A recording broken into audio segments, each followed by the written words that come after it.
Alweer het de startbijeenkomst van het Frieske CDA en wonen ze uiteindelijk net haar uit orenpartijen, Rut Peetoom koe er net omheen. Het gedrag van PVV-leider Geert Wilders deze week in de Tweede Kamer. Doe eens normaal en rustig, man. Ik heb net als u waarschijnlijk met wat verbazing zitten kijken naar wat er gebeurt. Ik was in de Kamer afgelopen donderdag. En als het voor je ogen gebeurt, hè, dat mensen elkaar toevoegen, doe eens normaal, man. Ja, dan kijk je daar toch, laten we zeggen, in ieder geval wat verwonderd naar. Wilders optreden had gewoon Frieske CDA-leden onder twijfel gebracht. Maar het CDA eindelijk nog wel in dit kabinet blowen.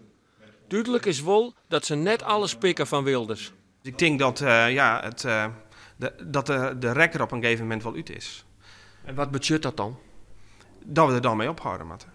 Maar dat wordt gewoon steeds moeilijker. Dus misschien is het die manier wel om u te lokken dat het CDA de stekker eruit loopt. Dan kan hier mooi zeggen van, oh, het CDA houdt ermee op en dan kan er weer prachtig onder die verantwoordelijkheid bij komen. Ja, dat gun ik hem eigenlijk echt net.